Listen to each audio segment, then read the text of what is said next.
Hola, soy el doctor Marco Vinicio Umaña Ramírez, especialista en medicina de emergencias. Trabajo en el Hospital Rafael Ángel Calderón Guardia. Vamos a ver en esta pequeña perla un poquito sobre la reanimación inicial del paciente en trauma. Y es que es importante tener en cuenta ciertos aspectos básicos, tomando en cuenta de que el trauma la mayoría de las veces produce shock hemorrágico y lo que vamos a necesitar es la transfusión de hemoderivados.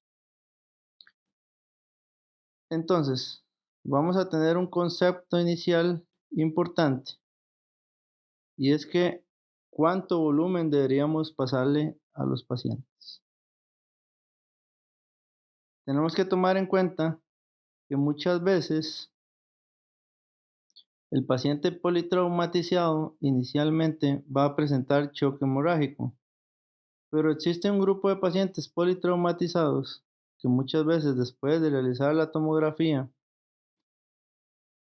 nos damos cuenta que realmente ese paciente no está sangrando y que la causa muchas veces del shock de ese paciente va a ser distribución de volumen, por lo cual tenemos que tener mucho cuidado en la cantidad de soluciones que le pasamos a los pacientes politraumatizados y la cantidad de hemoderivados también. Entonces, aunque tengamos el concepto de transfusión masiva, si tenemos ciertos instrumentos o ciertos estudios que más adelante vamos a ver, entonces podríamos inclusive controlar un poco mejor la cantidad de líquidos o hemoderivados a transfundir y el paciente así, en caso de que haga o que tenga presencia de choque distributivo, este pueda evitarse la fuga de volumen.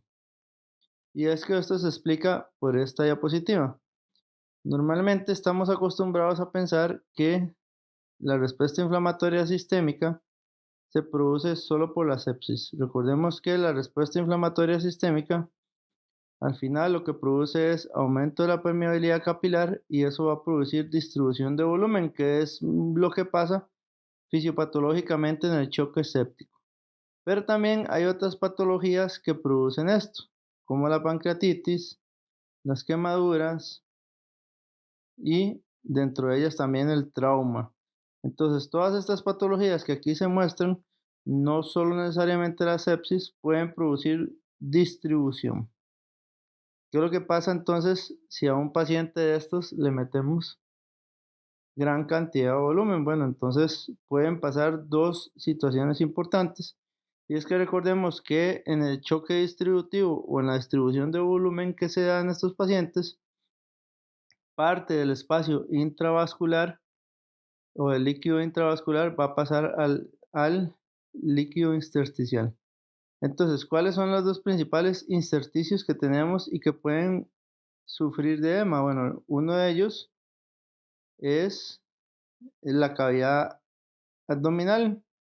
Entonces, hay que recordar que esta distribución de volumen me puede producir edema interasas. Entonces, hay que recordar que la presión de perfusión abdominal va a depender de la presión arterial media menos la presión intraabdominal. Normalmente la presión de perfusión abdominal es de más de 50 milímetros de mercurio. Entonces, ¿qué pasa si tenemos un paciente que se sobrecarga de volumen? El líquido intravascular va a ir al líquido intersticial y por ende con él va a aumentar el edema de interasas y esto va a aumentar la presión intraabdominal y por ende se va a ver comprometida la presión de perfusión abdominal. Y es que lo que puede ocurrir en muchos casos es esto. Perfectamente el paciente puede sufrir edema interasas y entonces el paciente puede sufrir necrosis de los intestinos por aumento de la presión intraabdominal y por disminución de la presión de perfusión abdominal. Entonces es importante tomar en cuenta que el exceso de volumen puede aumentar el volumen a nivel del espacio intersticial y puede producir este tipo de cosas. La otra es el síndrome de distrés respiratorio. Recordemos que es el otro intersticio también que es bastante grande y puede albergar bastante volumen. Entonces se produce edema interalveolar y se produce el famoso síndrome de estrés respiratorio del adulto. Entonces hay que recordar que el exceso de volumen o hemoderivados puede llevar al paciente a tener un síndrome de estrés respiratorio. Entonces, ¿qué pasa si estamos en un hospital que no tenga trombolastografía? Bueno, recordemos que el criterio de transfusión masiva es aplicable al choque hemorrágico, pero también hay que tener en cuenta que no debe realizarse transfusión masiva si no hay criterios de choque hemorrágico. El hecho de que el paciente haya sangrado no significa que esté en choque hemorrágico y que tenga que realizar transfusión masiva de hemoderivados. Ahora, si el paciente se encuentra en franco choque hemorrágico, debemos transfundir hemoderivados y recordar que entre menos cristaloides se usen, el paciente va a sufrir menos riesgo de que haga coagulopatía. Ahora, si tenemos trombolastografía, este es un instrumento muy importante que podemos utilizar en estos pacientes porque me va a guiar la terapia. Entonces, él me va a decir si el paciente, bueno, evidentemente va a ocupar glóbulos rojos empacados, pero con la trombolastografía vamos a ver qué es lo que está fallando en la formación del trombo. Entonces vamos a ver si ocupamos plaquetas o si ocupamos fibrinógeno, ¿verdad? Que en ese caso podemos obtenerlo a través del plasma o de los crioprecipitados. Entonces, con la trombolastografía podemos dirigir la terapia transfusional y no realizar esas transfusiones masivas de manera de que tanta transfusión de volumen puede llevar que el líquido pase a intersticio y se produzcan las complicaciones que anteriormente hablamos. Algunas otras cosas que podemos utilizar en la reanimación del paciente politraumatizado que está sangrando, bueno, recordemos que el ácido tranexámico está indicado en las primeras 3 horas del sangrado y se utiliza como coadyuvante sobre todo en sangrados que no son de tipo quirúrgico. Eso va a ayudar un poco a que la transfusión masiva haga un poco más de efecto.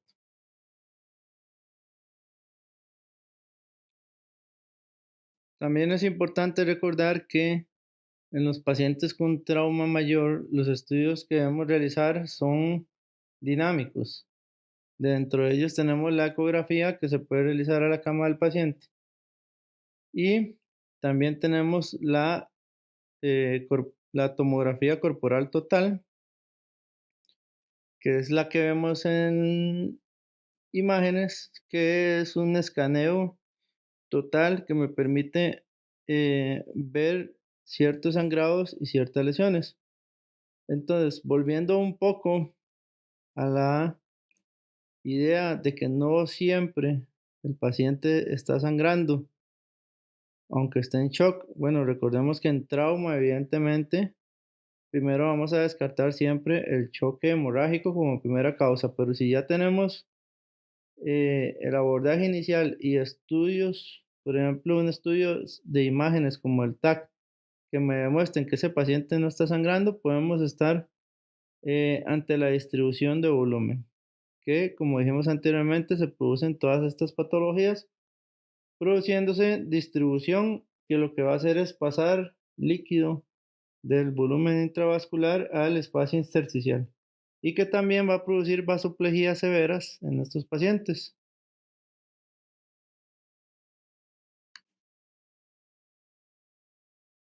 Entonces, por ejemplo, en estos pacientes que ya se descartó que no hay sangrado y que estamos haciendo distribución, se produce vasoplejías severas. Entonces son pacientes que muchas veces ya no van a necesitar de la transfusión de hemoderivados, sino que vamos a ocupar de pequeñas cantidades de volumen de 15 a 20 cc por kilo inicialmente y posterior a ello también de vasopresores que me van a ayudar a aumentar un poco las resistencias vasculares sistémicas, que al final es lo que terminan haciendo estos pacientes, distribución de volumen con vasoplejías o vasodilatación.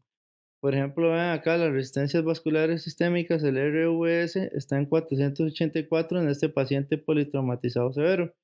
Eso quiere decir que este paciente lo que tiene es una vasodilatación severa y lo que ocupa es de vasopresores. Entonces, es importante entender el concepto de que no todo paciente de trauma está sangrando y también es importante entender el concepto de que eh, muchas veces la cantidad de volumen a pasar en los pacientes de trauma, aunque sean hemoderivados, debe muchas veces ser dirigida. Si tenemos tromboelastografía, todavía mejor.